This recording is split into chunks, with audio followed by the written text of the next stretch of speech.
Na época dos anos 90, existia uma forte concorrência entre Sega e Nintendo, especificamente Super Nintendo e Mega Drive. Só que essa guerra dos consoles não foi algo simples e tal, e nem começou necessariamente nos anos 90.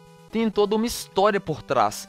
Então, vamos falar de Super Nintendo versus Mega Drive.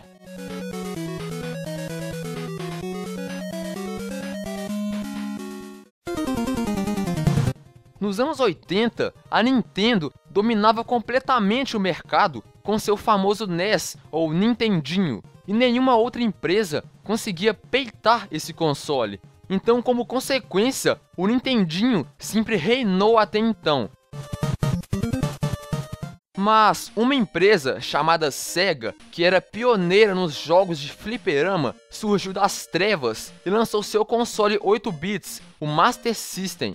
E claro, a Sega lançou esse console querendo derrubar o Nintendinho, vendo que a capacidade do Master System era maior que a do NES. E mesmo assim, o Nintendinho ainda conseguiu vencer o Master System. Mas digamos que foi uma derrota relativa. Isso porque o Master System vendeu bem em alguns países da Europa e, claro, aqui no Brasil. Foi aí que a Sega percebeu que a batalha, sim, seria muito difícil, mas mesmo assim, ela investiu em outro console. Em 1988, ela lançou o famoso Sega Genesis, aqui no Brasil conhecido como Mega Drive. O console tinha um visual moderno e sim, foi uma grande inovação na época. Além dos games próprios do console, a Sega converteu diversos games de seus fliperamas para o Mega Drive, como Golden Axe, Shinobi, enfim. O Mega não durou muito tempo no Japão, talvez pela falta de games RPG, que é o gênero preferido de games no Japão. Mas mesmo assim, o Mega ainda conseguiu dominar o mercado americano e europeu. Inclusive aqui no Brasil, a gloriosa Tectoy lançou o console aqui no país. A Sega obteve uma ótima resposta. Com isso, ela teve o apoio de diversas empresas, como Konami, Capcom, Namco, etc. Além disso, ela fez um marketing gigantesco do console. E claro, ela lançou ótimos games. Com isso, a Sega dominou completamente o mercado 16 bits até então.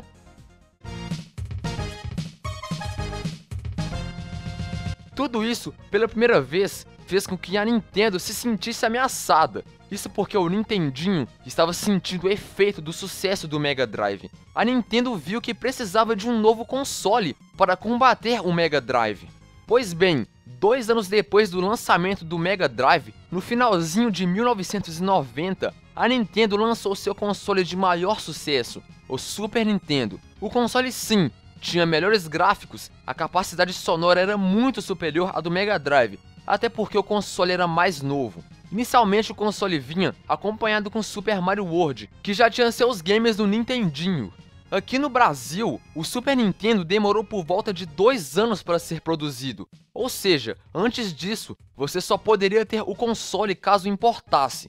Ele foi trago para o Brasil pela empresa Playtronic. Foi nos anos 90 que a Sega viveu seus momentos de glória. Isso porque o Super Nintendo não abalou tanto as vendas do Mega Drive, pois mesmo sendo inferior ao Super Nintendo, o Mega tinha games mais carismáticos e variados. E tudo isso aconteceu antes mesmo do golpe fatal da Sega, o lançamento do Sonic, que ganhou uma carisma enorme dos fãs e se tornou o símbolo da empresa. O personagem ajudou muito a Sega, principalmente nas vendas do console. Então a Nintendo percebeu que estava em segundo lugar. Mas claro, Nintendo é Nintendo. Ela não queria perder o mercado dessa forma. Com isso, a rivalidade dos consoles, a guerra, cresceu mais do que nunca. Existiam fãs da Nintendo, fãs da Sega e cada empresa lançava um game melhor que o outro. No meio disso, a Nintendo viu que poderia dominar novamente o mercado.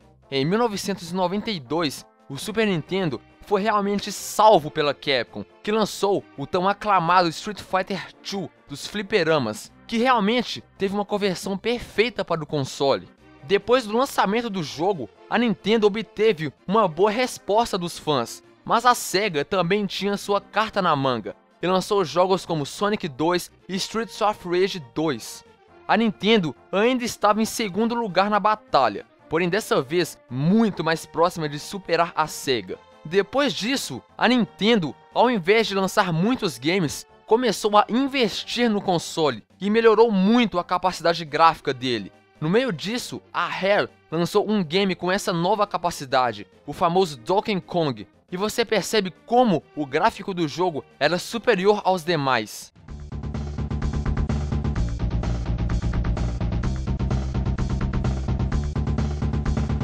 Depois disso, a Sega começou a foder a porra toda, lançando periféricos fudidos pro Mega Drive, como Sega CD e Sega 32X.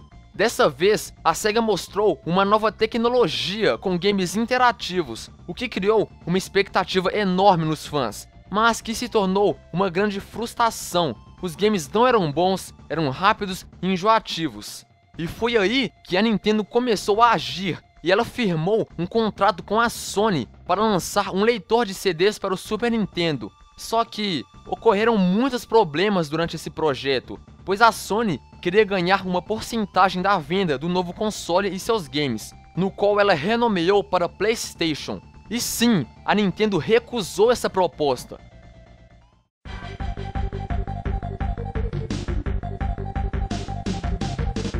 A Nintendo acabou desistindo desses periféricos, dessas merdas, e lançou alguns chips para o console, o que turbinava os gráficos dele. Alguns exemplos são Star Fox e Super Mario RPG.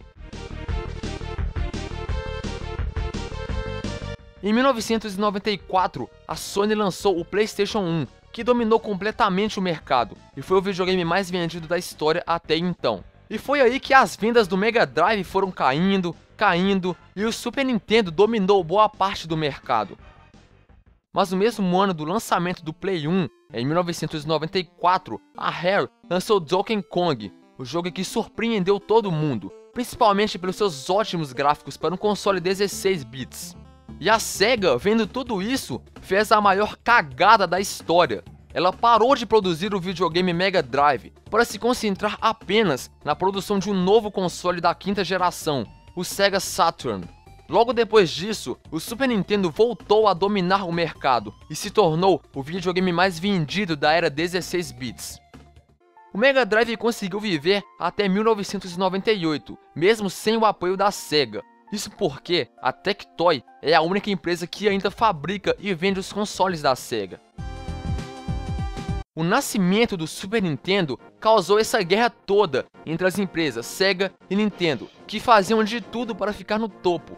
Mas e aí? Quem venceu essa guerra? Quem lançou os melhores jogos? Super Nintendo ou Mega Drive? Bom, quem ganhou com tudo isso, na verdade, foram os consumidores, que tiveram a oportunidade de jogar grandes clássicos, jogos cada vez melhores, e jamais esquecerão essa incrível batalha. Aqui termina o vídeo. Se você gostou, por favor clique no gostei. Isso vai me ajudar demais e vai me recompensar todo o trabalho que eu tive fazendo esse vídeo. E se você quiser acompanhar os novos vídeos, é só se inscrever no canal. E siga o canal nas redes sociais, todos os links estão na descrição. É isso aí pessoal, valeu!